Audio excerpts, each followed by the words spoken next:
হয় কি হৈছিলে কি ঘটনাখিনি গোটেইখিনি চমুকৈ হল আমি যেতিয়া নমিনেশ্যন ছাবমিট কৰি আহোঁ তাৰ পিছদিনা স্কুটিনিৰ কাৰণে আমাক মাতে সময় দিয়া 10:30 মানত আমি গ'লোঁ।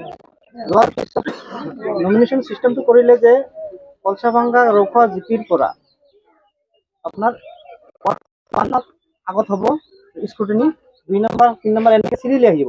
আমাৰ হ'ল 8 নম্বৰ ৱাৰ্ড। যেতিয়া আমাৰ 5 নম্বৰত গ'ল, যোৱাৰ পিছত ইহঁতে আগতে ডকুমেণ্টবিলাক লৈ স্কুলীয়া ডকুমেণ্টবিলাক লৈ আগতে গ'ল স্কুটিনি ৰুমত।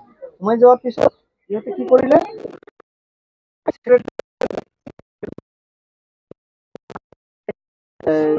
নথি-পত্ৰ চালে, চাই ইয়াক উলিয়াই দিলে। তাৰ স্কুটিনি নহ'ল। তাৰপিছত আমাৰ যেতিয়া নাম্বাৰ আহিল 8ত, মই সোমাই গ'লোঁ। সোমাই যোৱাৰ পিছত মোৰ ভেৰিফিকেশ্যনটো হৈ গ'ল। হোৱাৰ পিছত মই উভতি আহিলোঁ। যেতিয়া মই উভতি আহিলোঁ, দেখা পালোঁ তাত এটা অভিযোগ দাখিল হৈ গ'ল। এই অভিযোগ যেতিয়া পালোঁ, তেতিয়া আমাৰ সন্দেহ উপজিল যে এটা অলৰেডি অভিযোগ এটা আছে। তেতিয়া আমি চান্স পালোঁ যে এইটোতো আমাৰ সন্দেহ আগৰ পৰাই আছিল। কেনেকুৱা ধৰণৰ অভিযোগ? অভিযোগ হ'ল তাৰ স্কুলীয়া সকলোবোৰ আপোনাৰ ভুৱা। তুমিনা বেগমত আপনাৰ ওয়াৰ্ড নম্বৰ 8-এৰ প্ৰতিদ্বন্দ্বী কোনখন পঞ্চায়ত? কলসা 12 নং কলসাভাঙ্গা ৰৌখোয়া জিপি। তাৰপিছত কি হ'ল? তাৰপিছত আমাৰ হৈ গ'ল, আমি ছবিও লৈ আহিলোঁ, প্ৰতীক চিহ্নটো লৈ আহিলোঁ। প্ৰতিশ্ৰুতি কি কৈ দিওঁ, চিহ্ন আপোনাৰ চাৰচকীয়া গাড়ী আছিল, আমি লৈ আহিলোঁ। লোৱাৰ পিছত আমি আমাৰ খোৱা বোৱা কৰা নাছিলোঁ, আমি চাহ খাবলৈ গৈছিলোঁ। চাহ খাই আহোঁতে আমি ভাবিলোঁ যে আমি এটা অভিযোগ দি যাওঁ, যিহেতু এজনে দিছে, আমি এটা দিলে হয়তো ইয়াৰ যিটো মনোনয়ন পত্ৰ দিছে সেইটো হয়তো কেঞ্চেল হ'ব। যিহেতু আগৰ পৰাই আমি জানো যে ইয়াৰ নথি পত্ৰ সকলোবোৰ ভুৱা। কেনেকুৱা ধৰণৰ ভুৱা বুলি আপোনালোকে কেনেকে সন্দেহ কৰিছে? আপোনাৰ চাওক, মোৰ হাতত নথি পত্ৰ আছে, এইটো চাই লওক। এইটো হ'ল আপোনাৰ অসমৰ এটা বৰ্ডৰ, যিটো আমাৰ board of secondary education of Assam. স্কুলৰ নাম দিয়ক। এইটো আছে আপোনাৰ 1998-ত। স্কুলৰ নাম কৈ দিয়ক। কোনো ধৰণৰ চিলমোহৰ নাই ইয়াত। চাওক, অনলি কণ্ট্ৰলাৰৰ আছে, যদিও ইয়াত আপোনাৰ এডিট কৰি বহাই দিছে, এডিটৰ মাধ্যমত বহাই দিছে। চাওক, দেখাই দিয়ক।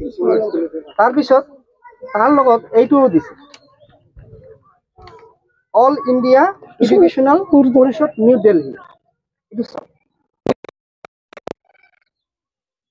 এইটো হ'ল এডমিট, এইটো হ'ল মাৰ্কশ্বিট, আৰু এইখন মাৰ্কশ্বিটো দি দিছে।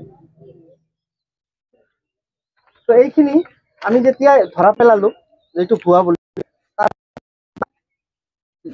কি কৰিলোঁ, নথিত আপোনাৰ অভিযোগটো দিলোঁ, দি আপোনাৰ ৰিচিপ্ট কপিটো আমি লৈ আহিলোঁ। লৈ অহা মানে আগৰি আহিল কোনে, এইটো আপোনাৰ ৰুমিনা বেগমৰ তেখেতৰ স্বামী বেলাল হুছেইনে, বিশেষকৈ বেলাল হুছেইনে ইমান ক'ব নোৱাৰি, আপোনাৰ শিক্ষিত সমাজত এইটো কেতিয়াও গ্ৰহণযোগ্য হ'ব নোৱাৰে। তো গালি গালাজ পাৰিলে, মাৰিব পাৰিলে, মানে আমাৰ হাত ভৰি ভাঙি গুড়া গুড়ি কৰি দিব, এনেকৈ ভাবুকি দিলে। এইটো লৈ যা, ইহঁতক লৈ যা, লৈ মানে নিৰ্জন জেগাত লৈ যাই মাৰি পেলা, মানে এনেকুৱা ধৰণৰ আমাক ভাবুকি দি আহিলে। এতিয়া আপুনি কি অনুৰোধ কৰিছে? অনুৰোধ এইখিনিয়ে, তাৰ যিখিনি মনোনয়ন